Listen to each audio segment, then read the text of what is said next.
Today, it's a special day. I have with me Branden Collinsworth, aka Superman. I know Branden for a few years now, and it's just been so wild. Your story, my story, how we kind of met, and then kind of like intertwined all the way until now. And it's funny. I was talking to you the other day, and it really felt like an extension of a conversation we started years ago. Right. It feels like somebody kept writing, they stopped, and then they just like kept writing again. It just felt so cool.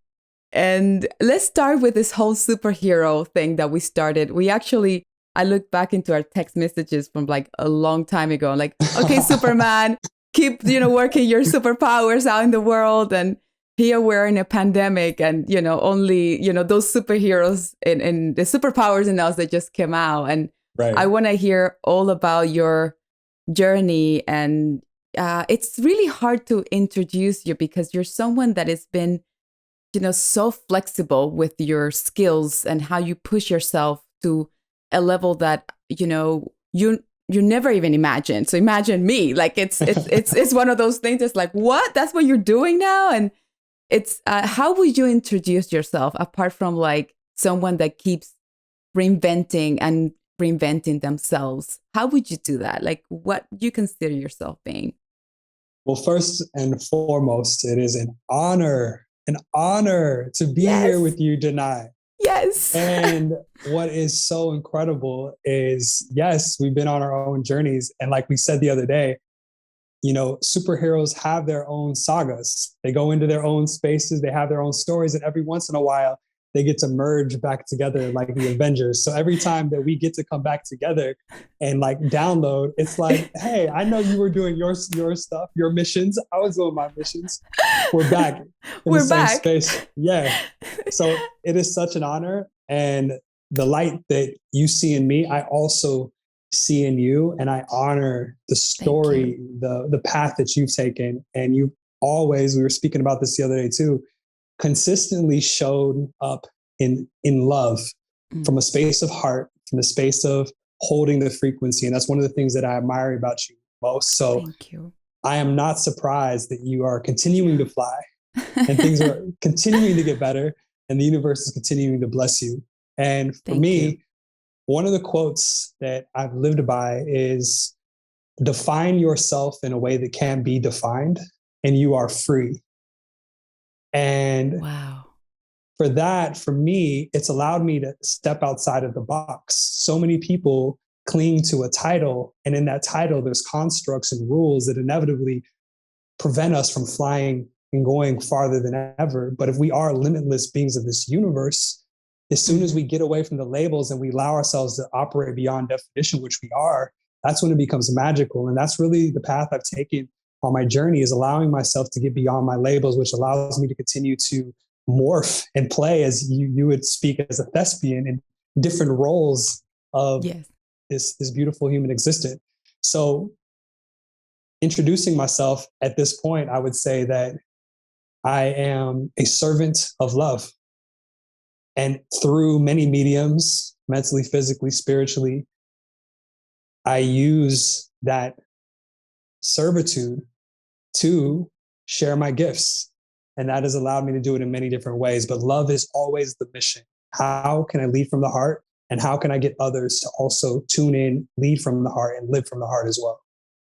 When do you come with that quote? Like, when do you come up with that? How did you figure that out? Because that's very profound, and it really can transcend for years to come. Like, it's not something that will change. It's very like centered into all kinds of ways that you can continue with that quote for the rest of your life. I mean, like, how do you come up with that very profound quote, a mission for yourself? So as I started my journey from the streets to the skies, I met this very eloquent Black man who was my first professor at the community college. We call him Morpheus for my Matrix fans. And one day he looked at me and he said, "Branden, stop trying to define yourself. Define yourself in a way that can't be defined and you are free." Wow. And Professors. yeah, I love that. yeah. He's one of those guys that he'll drop a quote, or I'll talk to him once a year for like 10 minutes And and that's he'll it. say something. And then for the next year, I'm like, just like, It's just really, but you're also willing to receive too. yeah. It's you're open to receive, and sometimes people throw things at us and we're not open to receive, and you are able to first of all register that and use it for your advantage, and you just made it use for yourself, and it freed you. It really did. Absolutely. Branden, you're one of those guys that every time I see, on social media, you're like in a very exotic, beautiful place in which I know you're sharpening yourself. You're like a traveler. You're like literally a citizen of the world. I don't see yourself as just from one country or one city. Like when I think of you, I think of you as this human of the world that shares the world and its magic with everywhere you go. What do you get out of those trips? Like whether you are on a spiritual journey or you are more like on a mission to write something or to work on something, what do you get out of traveling, out of those experiences, really? Traveling, yes, it's my passion on so many levels. It's also the greatest masterclass that I've ever enrolled in. And before I could travel, when I was on the streets, I would travel with my mind through books. Wow. And we've had a deep connection about books, but yes, books took me there first. And then I came to a point where I knew I had to go there. And it was so interesting stepping into different cultures because I quickly saw how limited my worldview was. It's a disease of the Western mind to think we are the center of the universe. And then you start to travel around the world and you see that, there's a whole other world going on with other belief systems, with other spirituality practices, with other traditions, and they're all beautiful and they're all magical and none is better than the other. And what that also showed me in traveling was that there are some unalienable human fundamentals that everybody around the world, doesn't matter where you go, lives by and lives from. The power of a smile, the power of compassion, the idea that everybody wants love, the idea that everybody wants to be seen, everybody wants to be a part of community. And that right there just started to open up the doors that my family was so much bigger than my biological family. It was so much bigger than my nation of origin family. I was actually a part of this global family. And once my walls started going down, I started basically creating who it is I was by picking up little tools from each one of these spaces. Bali, I learned to be more centered in my soul and smile. I was like, when I was in Bali, I was like, why is everybody smiling? That's weird. But it's in their nature, you know what I mean? Or Thailand, learn the art of martial arts and Muay Thai. Or going to Peru, looking into the jungles and learning that just as people go to universities in the West, people go to the University of Pachamama, of Madre Tierra in the jungles.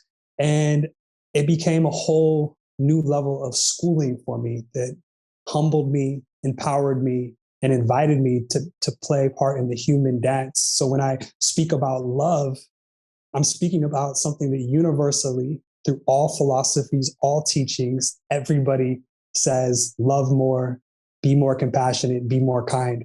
And the travels has really reinstilled that in me.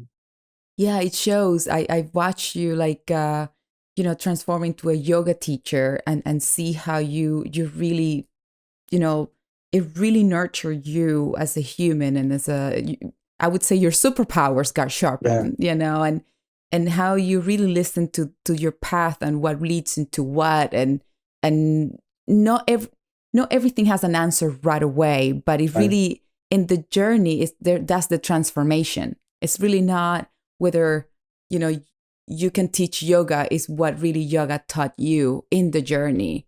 And right. And it's people always, I feel like people always worry about the results and what it is that they're going to get out or how they're going to be perceived. And again, those are labels.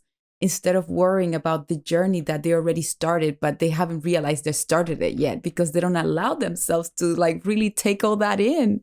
Right. And it is just the weirdest thing. Like people always ask me the same, like, how does it feel to act? And I'm like, well, I don't think about when people go to watch the movie. I think of how I'm going to make it and what is it going to do to me and how that role is going to transform me and how the city I'm going to visit is going to change me. And it's a whole new world that people don't really pay attention to. And you're like a product of that, everything. It's like the oxygen, like it really transformed you as you know who you are. And in our conversation, we spoke about this cool tribe in Africa that you found just extraordinary. And I mean, talking about community, Branden, like, first of all, what do you think we lost it?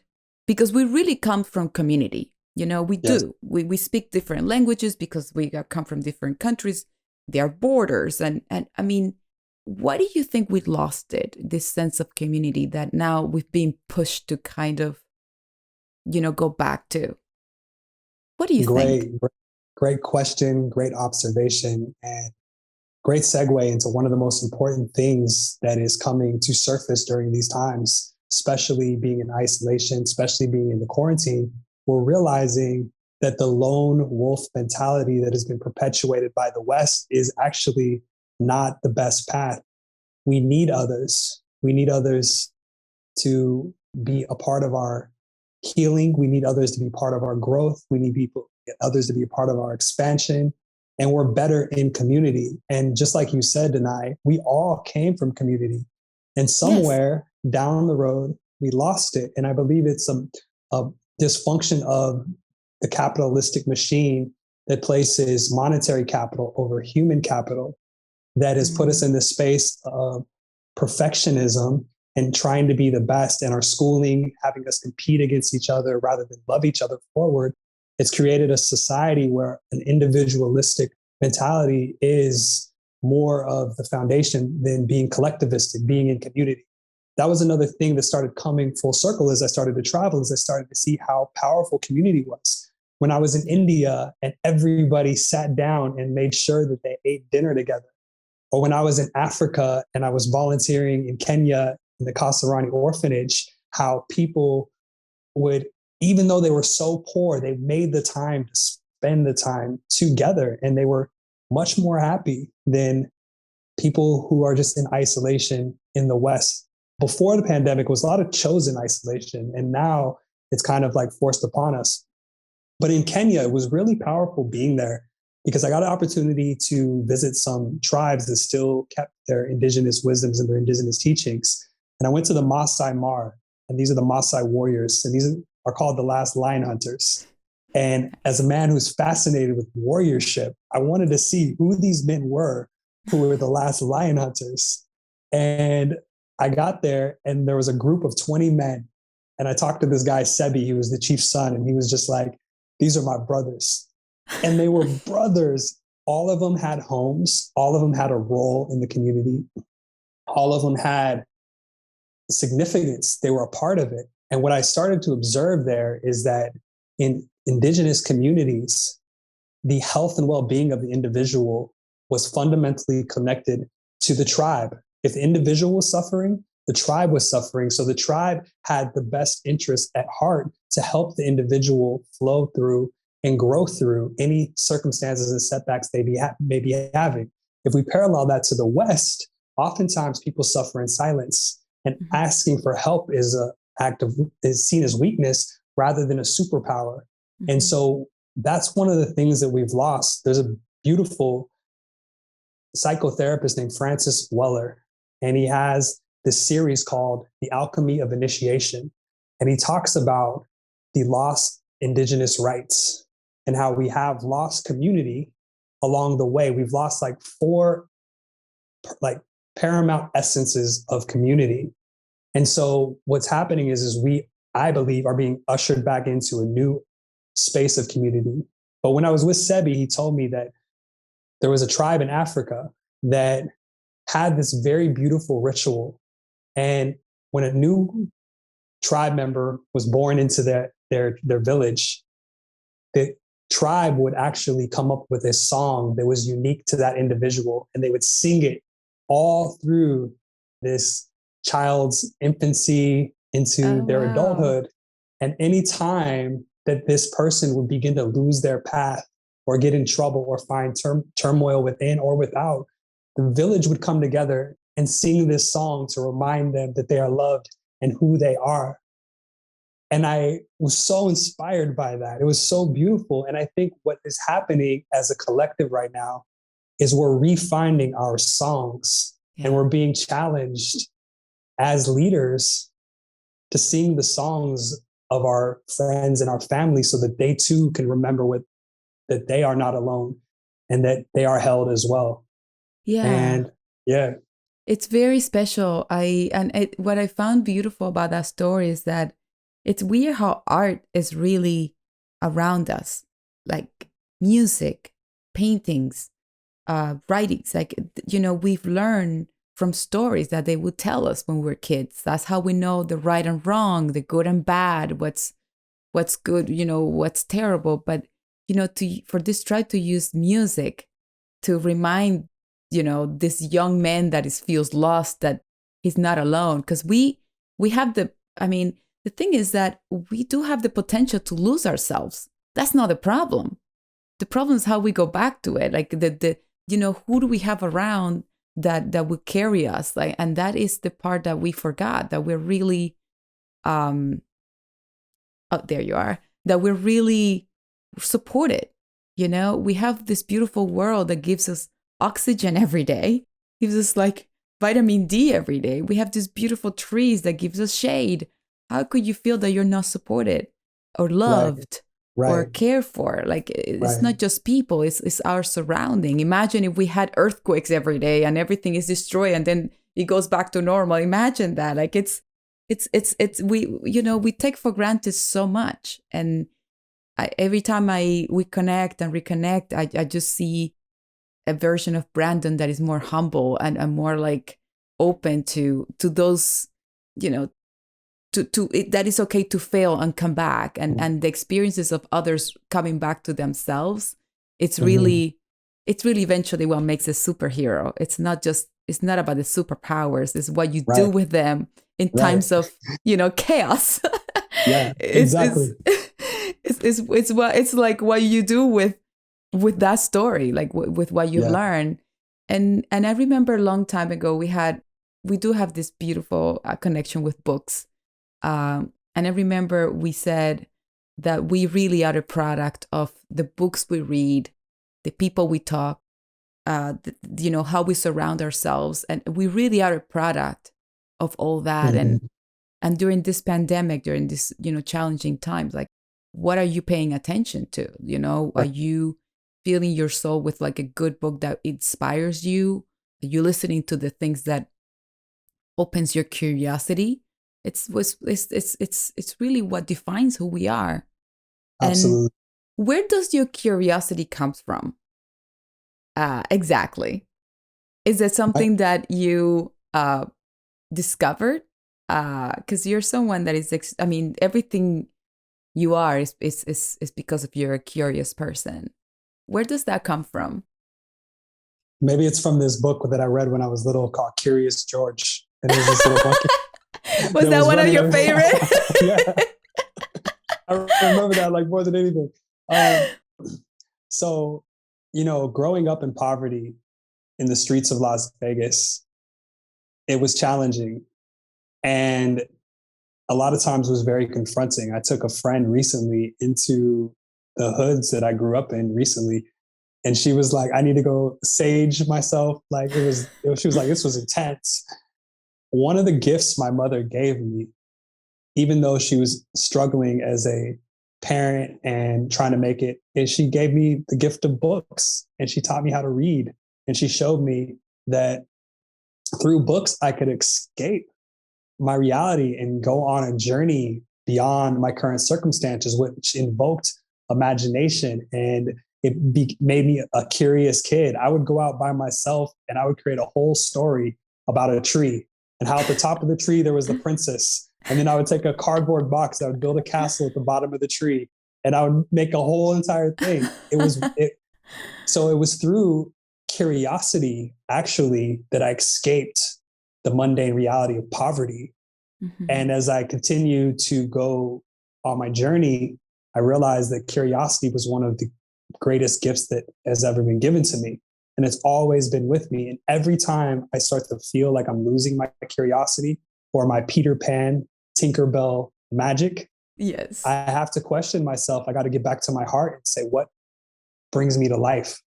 What activates me? And when I stay true to that, it always opens the doors for me to open into new levels of life and love and joy.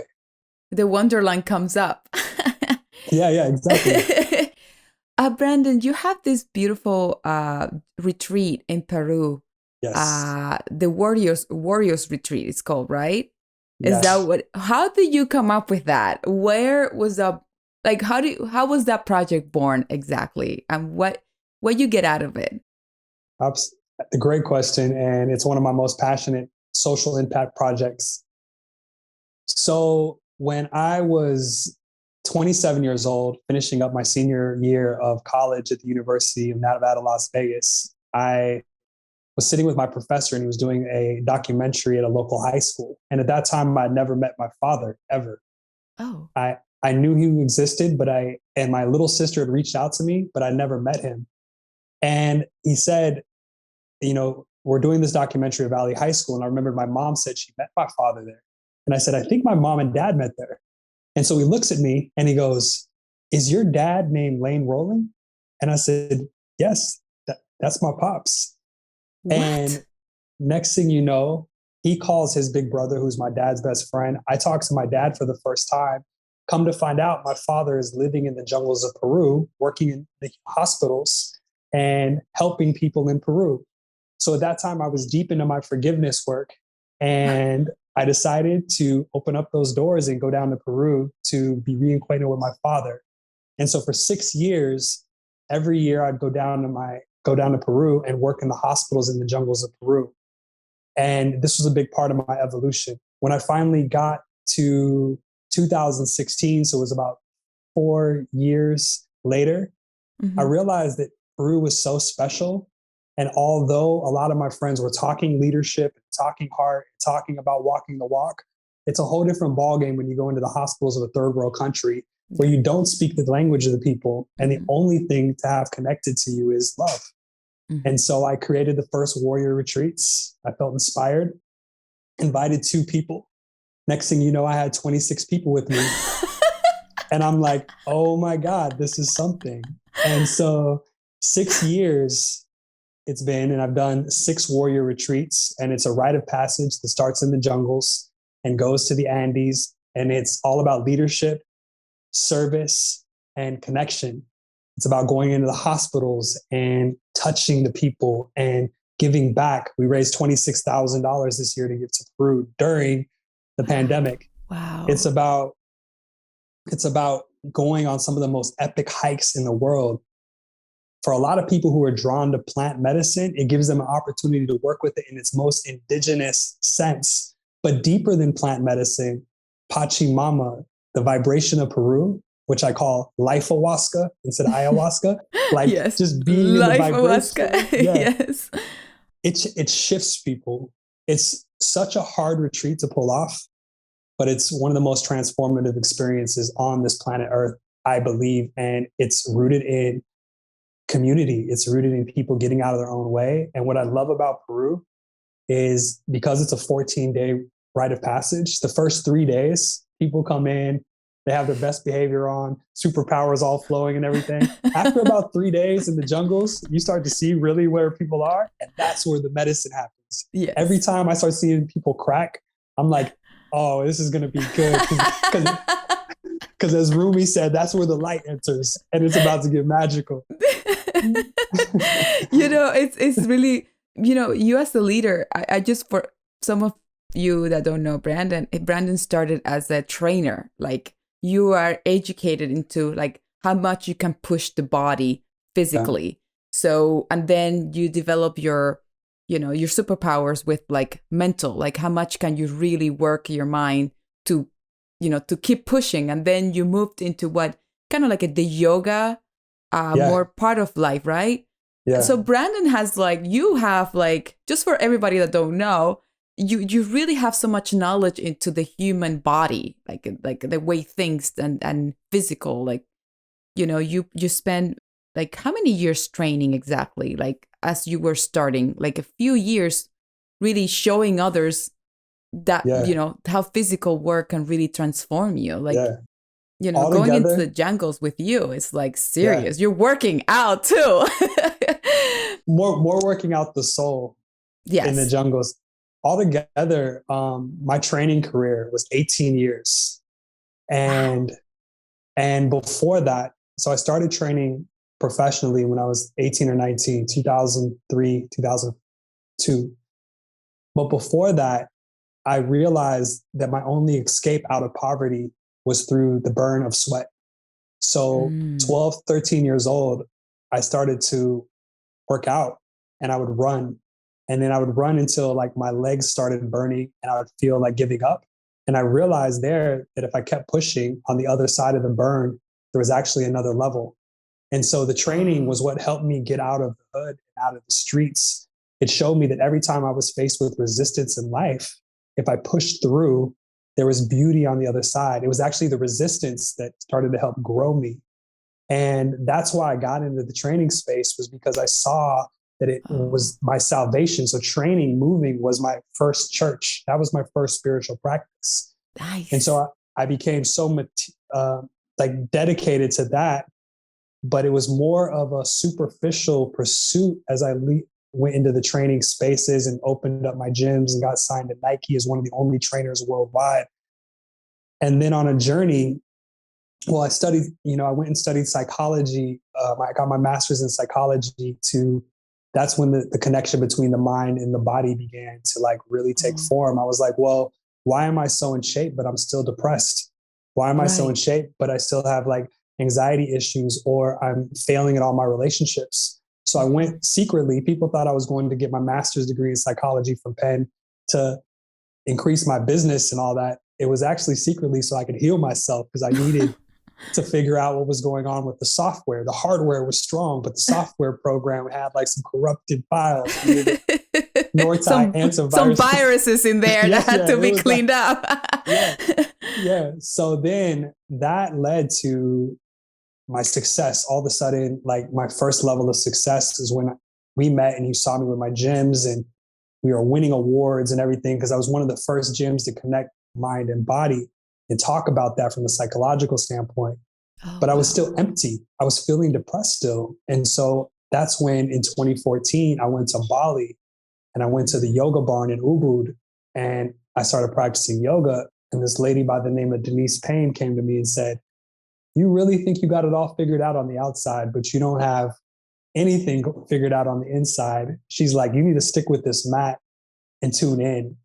And I realized that that was the truth. So I started to dive deeper into yoga, which eventually led me to walking away from all of my gyms and going on a Wow. journey to reprogram myself. Because, they say that if a flower is not blossoming, you don't change the flower, you Mhm. change the soil.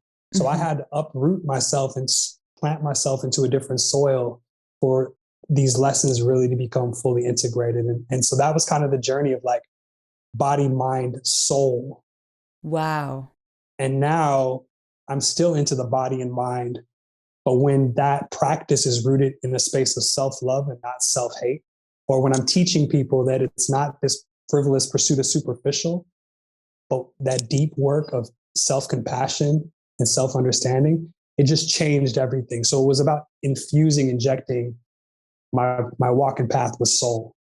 Wow, that is amazing. Like nobody talks about it. Everybody talks about get back in shape, you're gonna feel better. But there's another, connection there's another cable that has to root our mind and how we Yeah, really feel.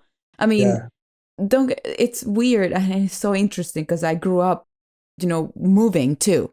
Like moving was for me, like when I first came to the US, I didn't know, how to speak the language, but I knew that going to ballet class would make me feel centered. And ballet is French. Like, you don't have to speak English to, it's like music. There's the universal language. So I could understand what the teacher was saying and follow the class with everybody else. And it just felt right. But if you don't have all kinds of stuff figured out, even the athlete in you is not at the top of the, of the game. Exactly. And watching the Olympics and then hearing stories about them, how they win the medal, but then they crash. They just crash really hard because they don't have the foundation of like the software that you talk about that needs to be helped to really support all that work that you do. It's all connected. It really is. And you mentioned that you brought this mentality back to Nike. I did, yes. So, and how did that work out? Did they get how deep that was? That's beautiful. Initially, it took some time. When I walked away from my gyms in 2016, it was me walking away from a lot of societal validation. And we see that happen in Hollywood. We see that happen in sports. We see it happen where your world becomes so societally validated that it's hard to walk away. Krishnamurti, one of my spiritual mentors, he says that it's no measure of health to be well adjusted to a sick society. So I'll repeat that one more time. It's no measure of health to be well adjusted to a sick society. So a lot of the things that we prop up as success in our society actually are not in alignment with well-being. And what is happening right now is there's a resurgence of indigenous Eastern practices that people are like really gravitating to. When we were talking back in 2015, 16, and just sharing like wisdom, meditation was still kind of like woo-woo. Yoga was still kind of like, people were like, you're going to get possessed if you do yoga. Now it's so mainstream, it's not even funny. So 2016, when I left everything, it was an ego death of sorts. A whole world that I built was falling apart, and everybody was like, Branden is crazy going to Bali to study yoga. But I felt so empowered about it. And I remember coming out of the yoga barn one day. It's like the mecca of yoga spaces in Bali. And I said, I'm going to bring yoga to Nike. I just spoke it. I'm going to bring yoga to Nike. And, I'm 2 years in the Nike game, doing all that crazy burpees, backflips, everything. And I remember I started to bring it up in conversations at Nike. I had a couple people who were plugged in. Everybody was like, yo, yoga is not a part of training. Yoga is not a part of performance. So I finally did a pitch deck to Nike. And I said, this has to be a part of it. And I put down 20 of the top yoga teachers in the game that I knew. I was like, this person, this person, this person. And at the bottom of it, I said, and I put a picture of me. And I said, maybe you can include me into this as well. I know I'm just starting out in the yoga space, but you can include me. It started percolating. My soul sister, Elena Alsman, who's now with Allbirds, and they're incredible, their shoes. They had one in Austin, actually. And she got behind it, and a few other people in Nike really saw the vision of Nike Yoga. They brought me out to Santa Monica. I pitched to the whole entire executive Nike training team. And in that space, Nike Yoga was born. And it became a whole entire section of Nike, such as running and basketball. If you go to any Nike store, Nike Yoga store, it is there. And so it was a testament that like we can play small or we can play big. And actually it takes the same energy. We just got to believe it. Yes. Yeah. It takes the same energy and the same amount of like thinking, and work. And work. Yeah. Yeah. It's the same. You just have to believe it. That is so nice. Yeah. It's like you're creating a world for all of us that worked for you, that enhance you, and you're just expanding it to everybody else. And now we do have that. And that is really incredible. That is really, really, really good. And what is next for you? Where is your path taking you now? Where are your curious mind going right now? Everywhere. Deep space. Real quick. So out of all those people that I put on the list, They didn't choose any of them. They chose me. Ah, they And they gave me the first international Nike yoga commercial, which I'll send over to you. Please. That told my story. And it was like, okay, so I think it's proof for all the listeners to like never discount your magic. Sometimes it's easy to like say, I haven't walked the path, or I'm new to this. I still can't do the splits. I'll never be able to do lotus pose. I'm not a bendy, flexible yogi. I'm new to the yoga game, but my heart was in the right place. And so when our hearts are in the right place, the universe knows. Oh, yeah.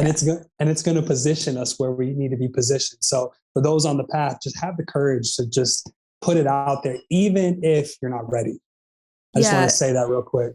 Thank you. And, and this need for perfection too. Like people don't see themselves as the image of, for example, could be yoga, because they're not perfectly trained, or they don't have those yogi, whatever looks, or it's not even about that. It's about the heart. Like, do you really believe what you think it's right? For example, this brand, like you really think that it will like transform people like that are already using, the workout clothes. Like, come on, this is another path that they're all doing, but they don't see.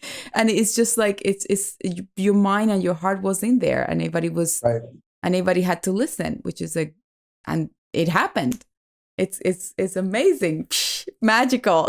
Now we're all doing yoga. I know. It's so cool. That's great. That's awesome.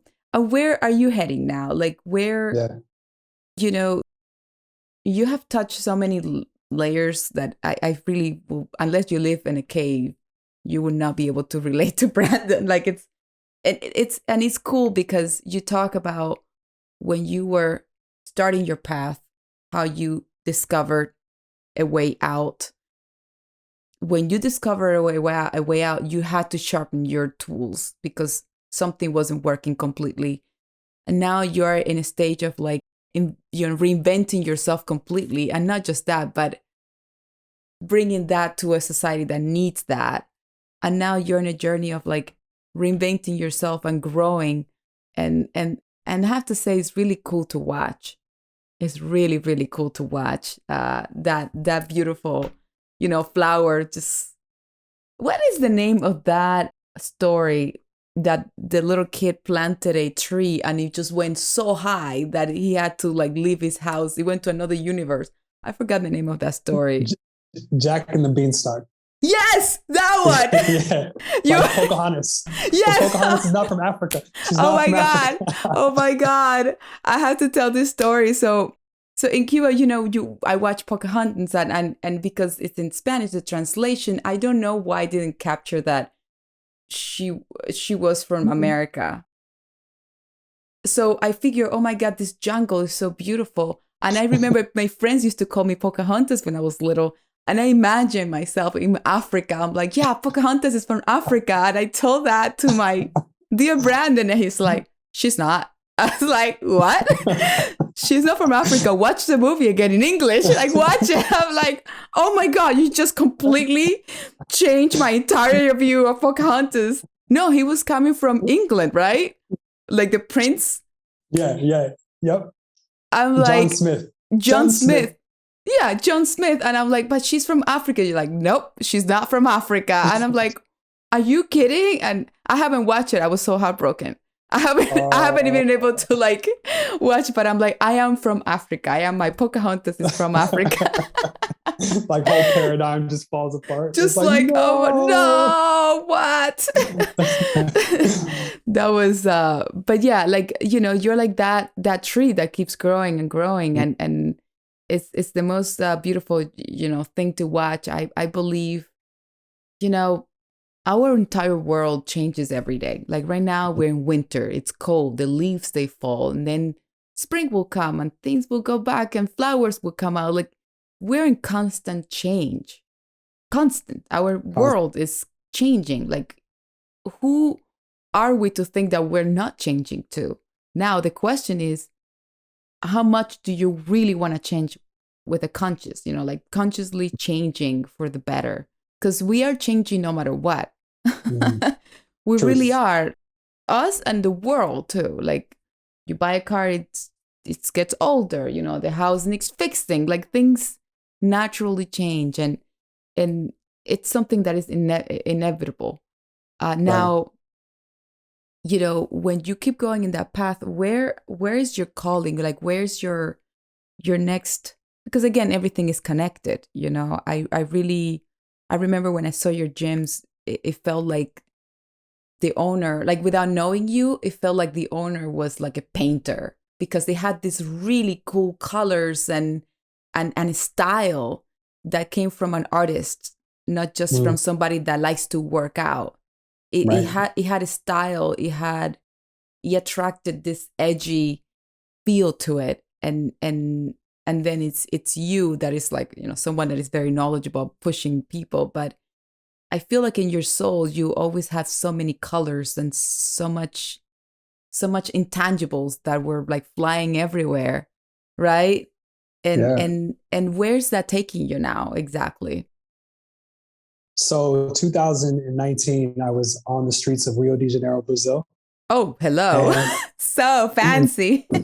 in Copacabana, Oh. and a woman that I deeply loved, a Venezuelan woman, she broke up with me, and Oh. my heart was broken. And one of the questions she asked me was, "What was your mission?" She's like, "Because I never knew your mission, but it seemed like you were always on the mission." And I realized at that moment that although said I was on a mission, it was a frivolous mission that was not really rooted in my essence. And so I asked the universe, I asked God, I said, what is my mission? What is the mission? And the word that came through was love. It was like the only thing that really matters at the end of the day is love. Like Maya Angelou said, you know, people are going to forget what we said, people are going to forget what we did, but they'll never forget how we made them feel. Yeah. And so it was there that I declared that love was my mission, and I am in servitude to love. And wherever that takes me, let it take me where it needs to take me. And what that's done, it was like the universe was like, oh, you want to have love as your mission? Okay, we're going to give you everything to support that mission, but we're also going to challenge you to see if you really are about that mission. And so what that's done is it's taken me into a space of asking the question always, what would love do? What would love do in my projects, in my relationships, in my connections? And obviously, I fall short every day. But that right there is taking me on this journey that embodies the African proverb of when the roots are deep, there's no reason to fear the storm. So, metaphorically, that jack and the beanstalk can grow so high when it's rooted in the soil of love, because that's truly the most nutrient rich sustenance that anything can partake in. And so Joe Dispenza always talks about creating from the unknown.